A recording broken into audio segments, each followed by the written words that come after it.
Crypto is quite green today, but some things are greener than others.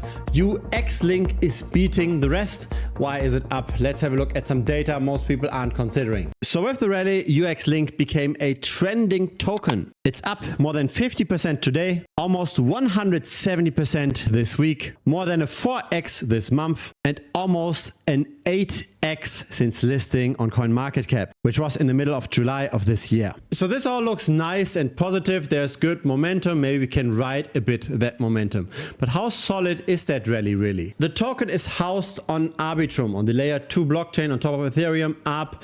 But when we look at the trending tokens on Arbitrum, we do not find UXLINK. So here are the trending tokens on Arbitrum ordered by their liquidity pool size. UXLINK is nowhere to be found. Instead, when we specifically search for the token, we find the largest liquidity pool to be $11,000. This over here is a different UXLINK. So there's pretty much no liquidity on chain. Isn't that interesting for a project that's marketed to be decentralized, to be the Web3 social platform, which apparently has more than 38 million users and 1.1 million users in the Telegram channel and another million followers on Twitter or the X platform. On chain, there are more than 100,000 wallets that hold the token. So to be more precise, 125,950. But when we zoom into the details of those holders, how much they hold of the token, the results are very different. So on the left side, we've got the number of wallets that have at least 400 UXLINK tokens. At the current price, that's roughly $1,000 worth of the token. In the middle, we go at 10x from that, so that's now $10,000 worth of the token.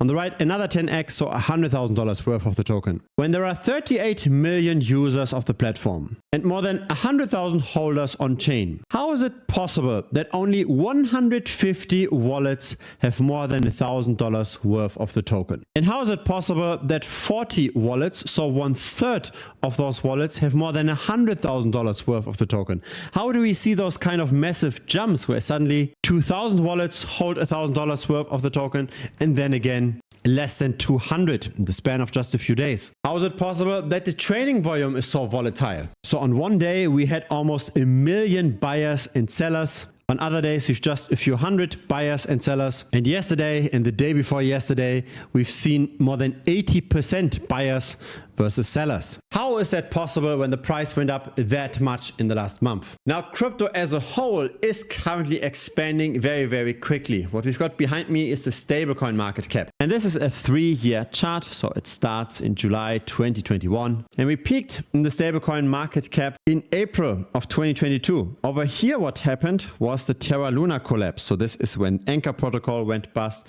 This is when UST depegged. The market as a whole shrunk. Money was flowing out of crypto, and this is also where FTX collapsed.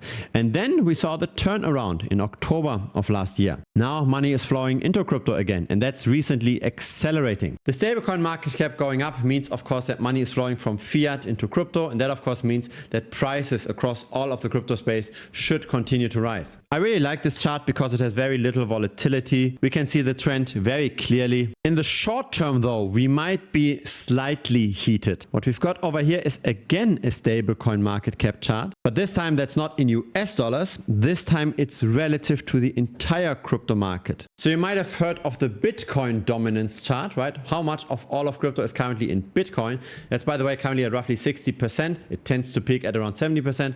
What we see over here is the stablecoin dominance. So how much of all of crypto is currently in the stablecoins? And there is a strong inverse correlation between this and crypto prices. So when the stablecoin dominance is high, crypto prices are low. And when the stablecoin dominance is low, crypto prices are high. And we seem like, at least temporarily, to hit some potential floor here, which might mean that some cryptocurrencies might see local tops. That being said, especially in the last few days, we do see how the altcoins tend to outperform the rest of crypto. So this is the others dominance. So this is the cryptocurrency market cap that's not in the top 10. And this did go up since beginning of November to today by 23%. It appears as if there is some kind of altcoin rotation happening. At least we see the beginnings of it. And so what was the best performer across all of the altcoins in the last week?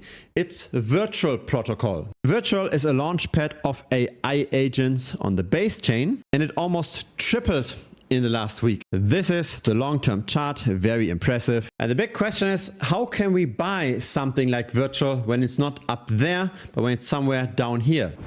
My answer to this question is wallet tracking. It's trying to figure out what are other smart investors doing? What are insiders doing? What are people doing that move prices? What are people doing that tended to make the right calls in the past? And so it's always nice to see what is the smart money doing, what is the not so smart money doing. For example, this over here. This is an alert that BitBoy Crypto sold virtual tokens at 1.4 cents. We don't have the alerts where he bought this, so maybe he got some allocation because he's an influencer, but he sold his allocation. He did this multiple times, by the way. And again, what he sold subsequently went up by more than 10,000%. And so yeah, BitBoy Crypto, in my opinion, is pretty much the Jim Cramer of crypto. It doesn't make sense to copy trade him, but it's interesting to see what he's doing. There are other people though that are worth copy trading. For example, over here, we've got Crypto Gains that bought the virtual token. That was at 5.8 cents. So since then, the price went up by 2,500%. Who is Crypto Gains? It's this influencer here. He tends to buy tokens relatively early,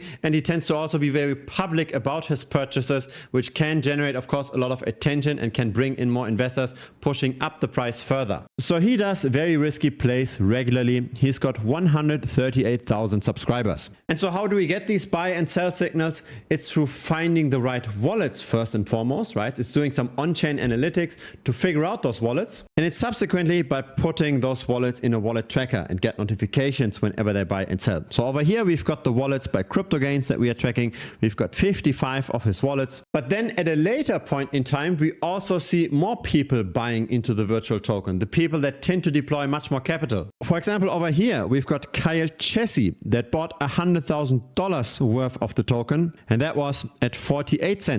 And so here is Kyle Chessy. He's got 137,000 subscribers. And since he bought, the price went up by 220%. We've got 12 of his wallets, and of course not every trade goes like this, but in general, right, I do believe it makes sense to follow the smart money. It is much better to follow the people that tend to make profit compared to simply just picking random tokens in a list. And so I like this approach that much that I made 8 dedicated tutorial videos just on this wallet tracking topic. They are over here. It's how to find various influencer wallets. It's how to track those influencers, and it's also about how to interpret the signals that we get from the tracking. It's all part of the premium membership of this channel that's down below, thebitcoinstray.com. It's not just wallet tracking that we do, it's also risk mitigation, portfolio diversification, backtesting. There's more than 100 tutorial videos in total in premium. Once we've got a signal, we of course also have to discuss when should we buy, when should we sell. That's why we've got our dedicated chats for the individual altcoins as well. So feel free to check it out. It's currently $165 per month. There's also a 1-week money back guarantee.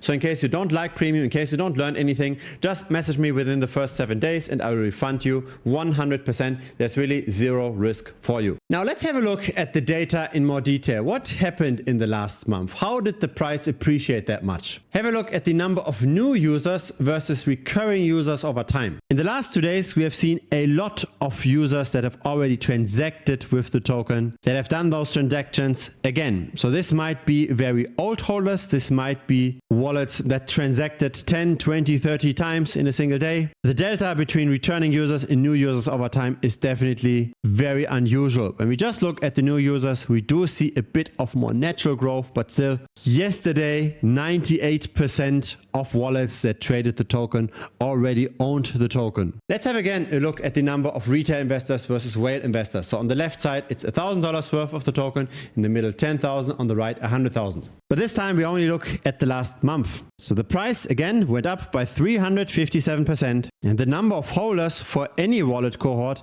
barely changed. The price development really is not aligned whatsoever with what's happening on chain. In other words, everything that's happening with the price is in those black boxes. It's in the centralized exchanges. 88% of spot trading volume, or 5 billion worth of trading volume, happened on an exchange called Deepcoin. Another 21 million worth of trading volume happened on XT.com. When we look at the perpetual futures market, so the bets on the price, most of that trading volume happened on Binance. Now, what on earth is Deepcoin? Deepcoin is a white labeled version of Binance. Maybe Binance is not allowed to operate in a certain country. And so there's Deepcoin. It's the exact same technology. Just have a look at this landing page. We've got a download icon over here with a QR code.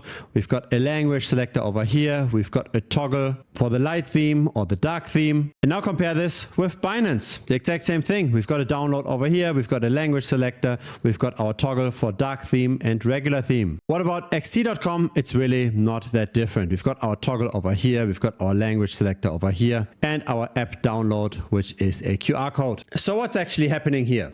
I believe that the rally in UXLINK is not organic. I believe this is manipulation that's done by Binance or by market makers on Binance. The volatility of the price is going up. Volatility creates attention. Volatility also creates a lot of trading fees. It also generates a lot of liquidation fees. That's what the market makers want. That's what Binance wants. I do not have a crystal ball either, because I do not know for how long this token will get manipulated. But what's pretty sure is that there's no long-term growth here, right? This is not something to buy in order to just hold this over the next few years. This is something to potentially trade, but it's important to know that the enemy here is one of the best, most skilled people in the space. Does it really make sense to bet against the most sophisticated players in the market? Or is it maybe better to just trade against retail, right? Using meme coins, for example. I personally stay away from UXLINK. I don't dare to predict what the market makers will do with their manipulation.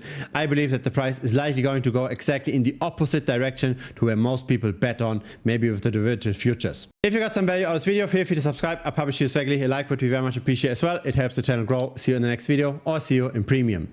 Cheers.